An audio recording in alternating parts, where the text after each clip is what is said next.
बहुत अच्छा था, बट टाइमिंग की वजह प्रोटोकॉल की बात करते हैं। सीजर एपिलेप्सी प्रोटोकॉल हम लोग देख चुके हैं।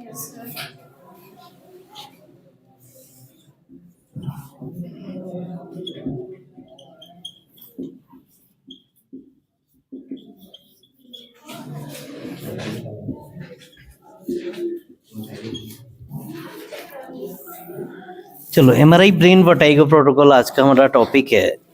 इस प्रोटोकॉल पे जाने से पहले हम पढ़ेंगे नर्व्स के बारे में, ठीक है। स्पाइनल कैनाल के अंदर स्पाइनल कॉर्ड होता है, वर्टेब्रल कैनाल के अंदर स्पाइनल कॉर्ड होता है, और उस कॉर्ड से राइट और लेफ्ट दोनों तरफ क्या निकलती हैं?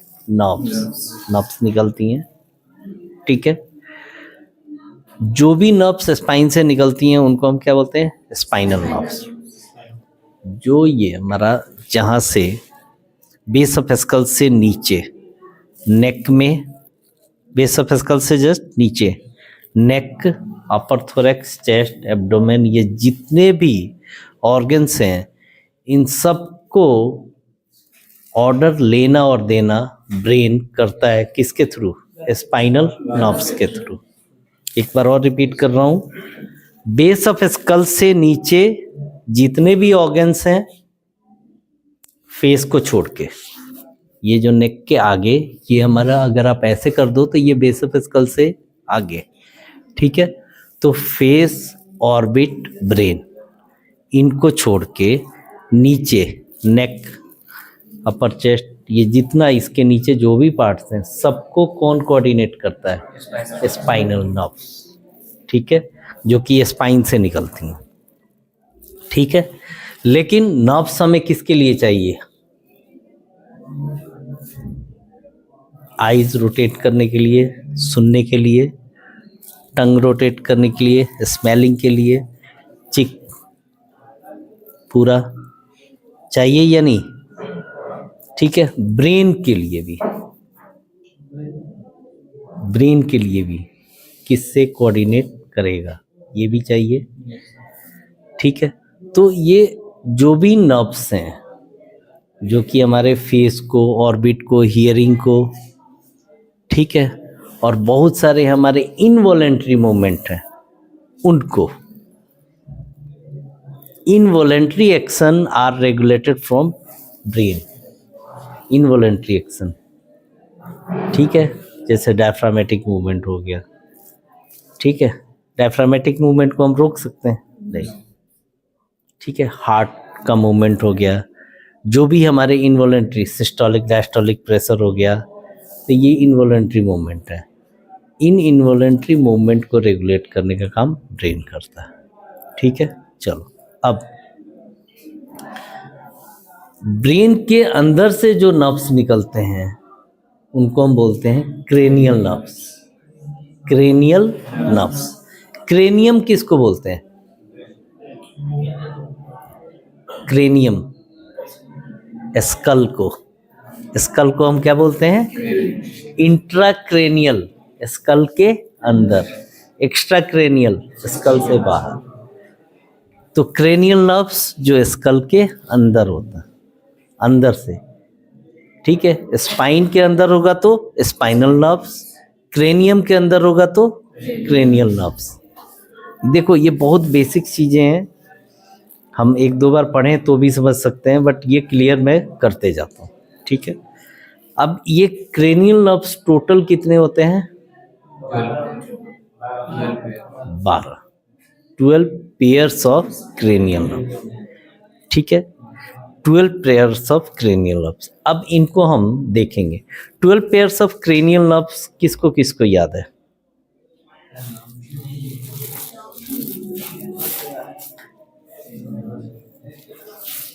जस्ट 2 मिनट के लिए, जो अभी हम मतलब आउट ऑफ द सिलेबस बात करेंगे, क्रेनियल नर्व्स किसको किसको याद है? पढ़ा है क्रेनियल नर्व्स कभी? कभी नहीं पढ़ा? पढ़ा है? सानिया, सामिया, पढ़ा था? कितनी बार पढ़ा? पेपर के वक्त कितनी बार पढ़े थे? नहीं, पेपर के वक्त कोशिश किया था। याद करने की कोशिश किसने किसने की है ये बताओ बस। तुमने? क्रेनियल नर्व्स नो डाउट आसान रहता तो याद होता, जैसे रिस्ट जॉइंट याद होता है, तो आसान तो नहीं है। आसान है क्या? नहीं आसान है। तो आसान तो नहीं है, ये सबको पता है। और अगर हम आज ही क्रेनियल नर्व्स पहचानने लगे नाम के साथ तो कैसा रहेगा? याद करना छोड़ो, अगर हम नेम के साथ पहचानने लगे, इंटरटेनिंग है ना? तो इसलिए मुझे ये पढ़ाने में अच्छा लगता है। कोई भी ऐसा, आप अपनी बात छोड़ो, डॉक्टर्स भी, डीएनबी वालों को भी रट्टा मारना पड़ता है और रिपोर्टिंग के वक्त देखना पड़ता है, ठीक है। बट टचवुड मैं आपको कोशिश करूँगा, देखता हूँ। बाकी बैच में तो ऐसा ही हुआ है। स्टार्ट करते हैं। देखो total 12 pairs of cranial nerves हैं, पहले हम उन्हें देखते हैं, ठीक है।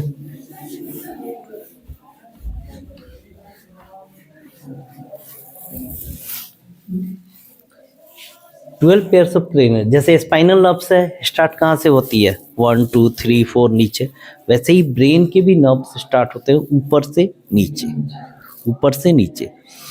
तो जो फर्स्ट और सेकंड नर्व्स हैं, ठीक है, वो ऑल्फैक्टरी, नाक के लिए, ऑल्फैक्शन, ऑल्फैक्टरी स्टिमुलेशन के लिए, सूंघने के लिए, तो वो ऑल्फैक्टरी, और ऑप्टिक आइज के लिए। नाक और आइज वाली ये जो दो नर्व्स है ना, ये दोनों नर्व्स सेरेब्रम से निकलती हैं, सेरेब्रम से, क्लियर है? तो ये दो नर्व्स हमारी सेरेब्रम से निकलती है, ठीक है। बाकी जो 10 नर्व्स है ना, रेस्ट 10 नर्व्स 12 में से, वो निकलती हैं ब्रेन स्टेम से, वो निकलती हैं ब्रेन स्टेम से। टोटल 12 पेयर में से 2 निकलेंगी सेरेब्रम से, एक नाक के लिए और एक आँख के लिए, ठीक है, ऑल्फैक्टरी और ऑप्टिक, ठीक है, ऑल्फैक्टरी और ऑप्टिक। बाकी जो भी नर्व्स हैं वो सारी हमारी ब्रेन स्टेम से, ठीक है। तो याद करने का तरीका,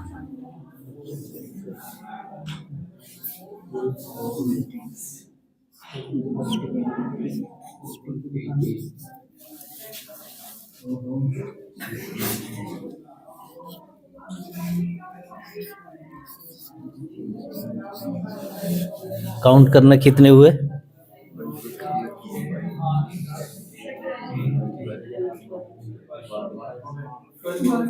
12 हो जा रहे हैं।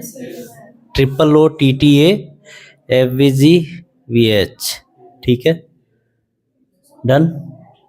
अगर मैं इसको मिला दूं तो क्या पढ़ेंगे? उट्टा, उट्टी से उट्टा, ये उट्टा है, उट्टी नहीं। पंजाबी थोड़ी बहुत आती है। फबना मतलब होता है पसंद आना, फबना, फब, फब, फब, वो मतलब वैसे फब, ये तुम पे फब रहा है, तुम पे अच्छा लग रहा है, तो उट्टा फब गवा, उट्टा पसंद आ गया, ठीक है। तो उट्टा फब गवा, उट्टा फब गवा, ठीक है। ये इसलिए याद रखना है कि हम सीक्वेंस को नहीं भूल सकते। स्टार्टिंग फेज के लिए 1-2 दिन के लिए तो आपको ये याद रखना पड़ेगा, फिर आपको फिर इमेज पे जब देखने लगोगे तो फिर इसकी ज़रूरत नहीं है, ठीक है। तो ये सीक्वेंस वाइज है, 1st, 2nd, 3rd, 4th, 5th, 6th, 7th, 8th, 9th, 10th, 11th, 12th, उट्टा फब गवा, ठीक है। ट्रिपल लो, पहला ऑल्फैक्टरी, सबसे पहला ऑल्फैक्टरी, दूसरा ऑप्टिक, ये दोनों कहाँ से निकल रही हैं?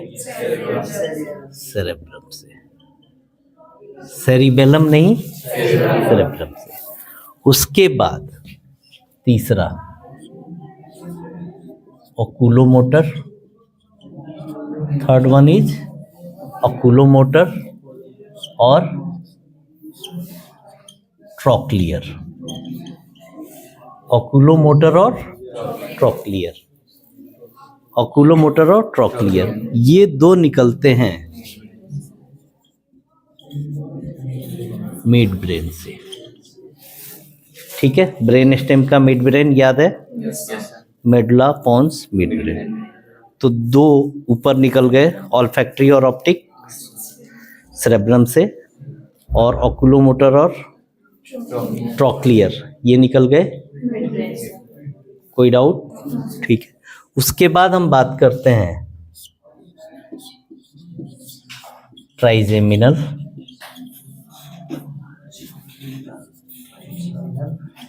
एब्ड्यूसेंस,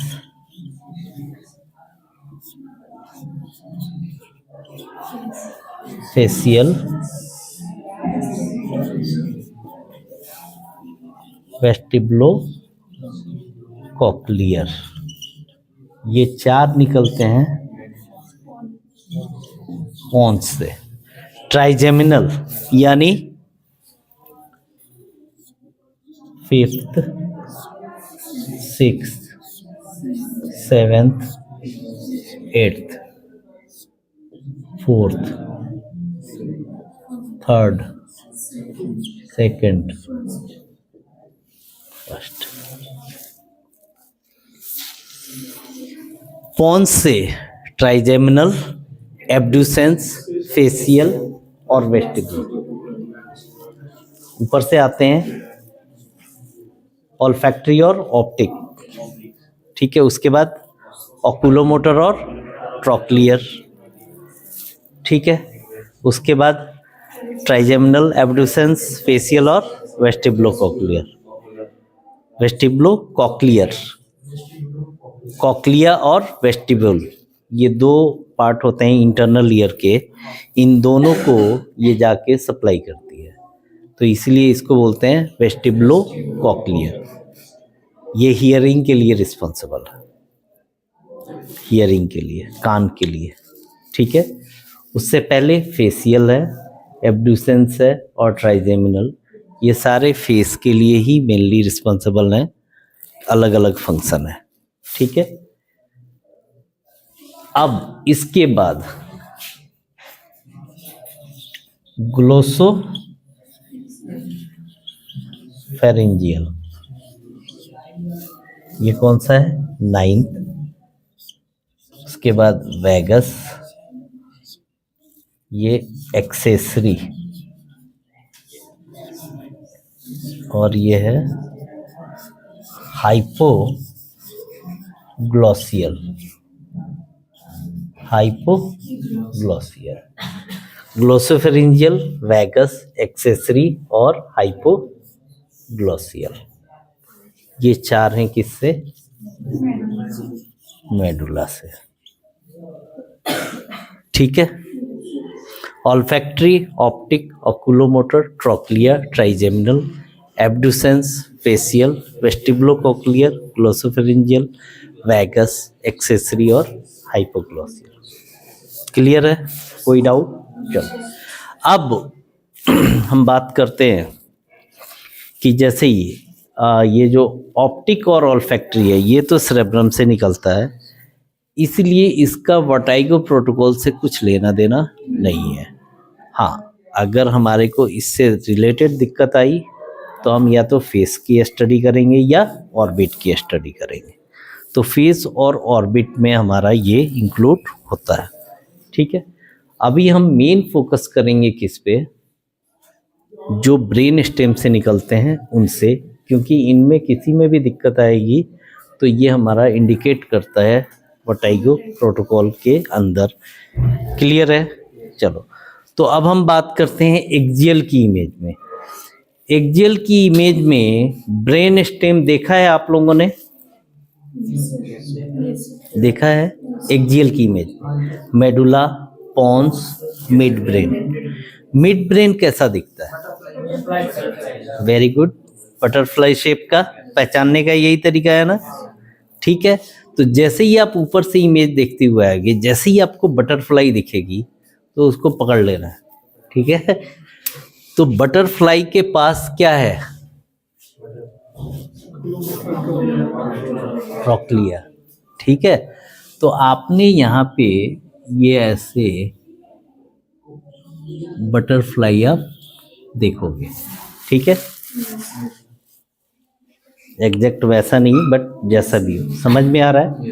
जैसे बटरफ्लाई दिखेगी तो इसके स्टिंग निकलेंगे, एक इधर और एक इधर, तब बनी ना बटरफ्लाई। ये हमारा है क्या? ये है अकुलोमोटर। दिस वेरी नर्व इज अकुलोमोटर, ठीक है। बटरफ्लाई के जैसे नीचे आओगे, यानी base of mid brain. Mid brain ये बॉडी से निकल रहा है, ऊपर से निकल रहा है। जैसे ही नीचे आएंगे जहाँ पे वो मिड ब्रेन पॉन्स से जुड़ रहा है, तो एग्जैक्टली नीचे वाले पोर्शन से, बात समझ में आ रही? नीचे वाले पोर्शन से, यानी उस वक्त शेप ऑलमोस्ट ये थोड़ा ऐसे हो जाता है,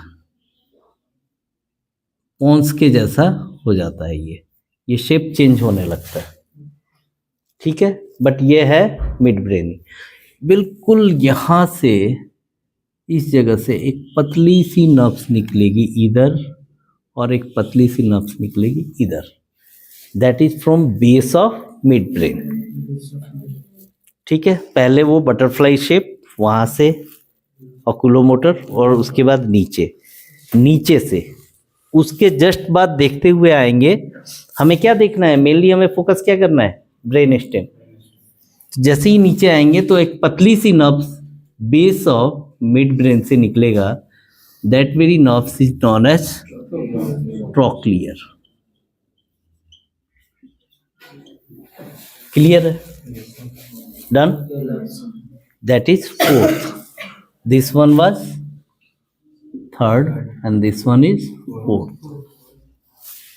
क्लियर है? अब आप कहाँ पे आ जाओगे? पॉन्स पे। पॉन्स का शेप कैसा होता है? Oval shape. ओवल शेप हो जाता है ना, ठीक है। तो ये आपका ऑलमोस्ट शेप हो जाएगा ऐसा, ठीक है। और जैसे इसको क्रॉस करोगे, ये क्योंकि बेस पे है ना, तो इसको क्रॉस करते ही आपको यहाँ पे इसको क्रॉस किया, और इस जगह से एक मोटी सी नर्व्स इधर और एक मोटी सी नर्व्स इधर। ये बेस से नहीं, बॉडी से, बीच से निकलेगा। वो बेस से निकल रहा है, ये बीच से निकलेगा, ठीक है। ये this very nerves is known as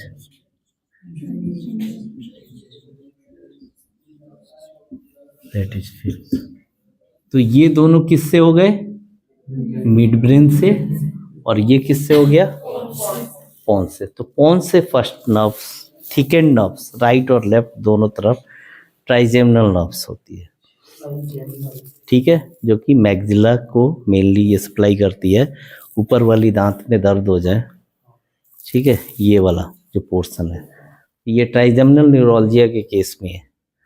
facial palsy के केस में, इस तरह के केसेस में हम इन पे फोकस करते हैं, ठीक है।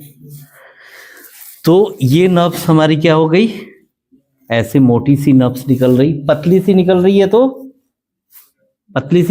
तो ट्रॉक्लिया। जैसे ही मोटी हुई, ट्राइजेमिनल, ठीक है। उसके बाद जैसे ही आप इस इमेज को क्रॉस करोगे, इसी ओवल शेप से पॉन्स के जस्ट आगे यहाँ पे दिखेगी bacillary artery, basilar artery vertebral जुड़ के बनाएगी बेसिलर आर्टरी, ठीक है। दोनों वर्टेब्रल आर्टरी जुड़ के बनाएगी बेसिलर आर्टरी। तो ये पॉन्स के जस्ट आगे ही रहती है ना, तो जिस जगह पे आपको वर्टेब्रल आर्टरी दिख रही है बेसलर आर्टरी दिख रही है, एग्जैक्टली उसके राइट और लेफ्ट साइड आपको देखना है ध्यान से। क्या देखना है कि इसके अंदर से कोई नर्व्स तो नहीं निकल रही, ठीक है। तो इसके अंदर से आप देखेंगे कि वट बेसलर के राइट और लेफ्ट से पतली पतली दो नर्व्स निकलेंगी, ठीक है। पतली पतली दो नर्व्स निकलेंगी और that very nerves will be known as what, बताओ, एब्ड्यूसेंस, दैट इज 6, ठीक है। अब आप थोड़ा सा नीचे जैसे आओगे तो दोनों तरफ आपको इंटरनल ईयर पिन्ना दिखाई देगा, एक्सटर्नल और इंटरनल ईयर में cochlea, mastoid air cell. Brain की इमेज देखे थे ना टिटुएटेड इमेज में, तो कॉक्लिया दिखाया था मैंने, याद है नहीं याद है? दोनों तरफ आप देखोगे तो आपको इंटरनल ईयर दिखाई देंगे, वहाँ पे मेस्टोइड एयर सेल्स रहेगा। वो एरिया जहाँ पे एयर सेल्स रहेंगे वो कैसा दिखेगा, ब्लैक। एयर सेल्स रहेगा तो ब्लैक दिखेगा। तो जहाँ पे एयर सेल्स ब्लैक दिख रहा है एग्जैक्टली वहीं पे देखोगे तो कॉक्लिया आपको ये से 8 शेप में दिखाई देगी, हाइपर इंटरेस्ट। उसी जगह पे आप नोटिस करोगे तो आपको मिलेगा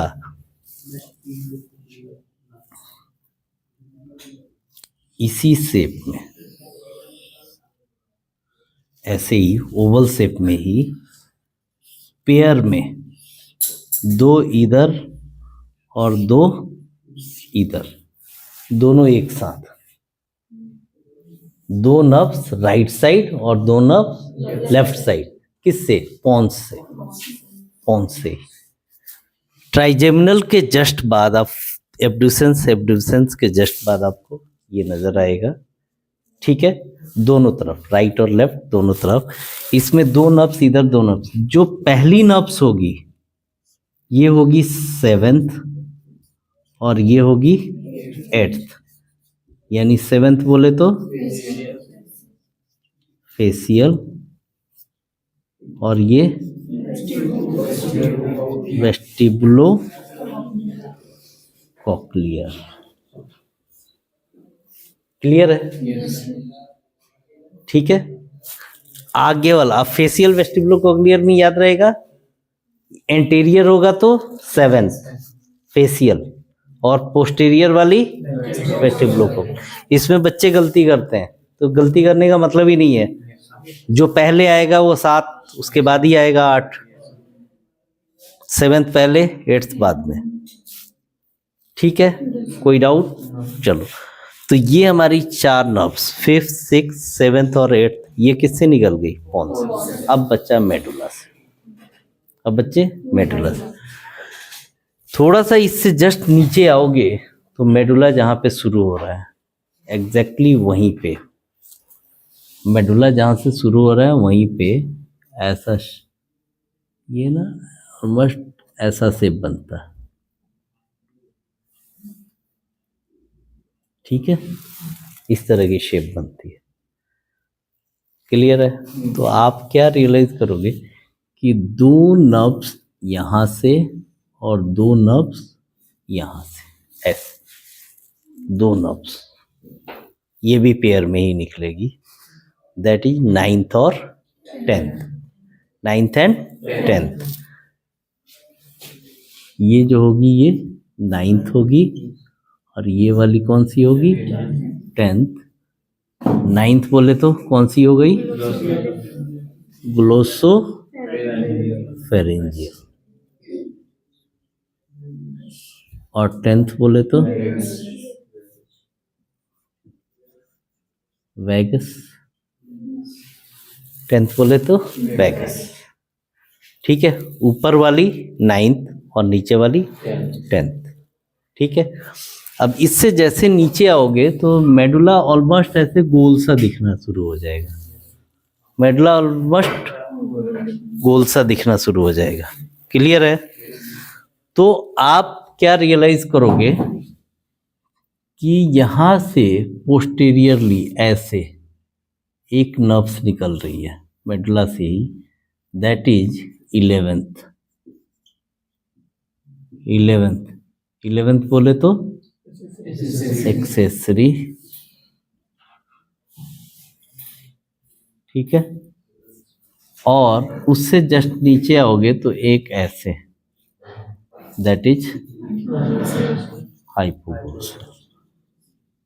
एक्सेसरी और हाइपोग्लोसियल ढूंढना थोड़ा मुश्किल होता है, ठीक है। चलो टीवी को ऑन करो।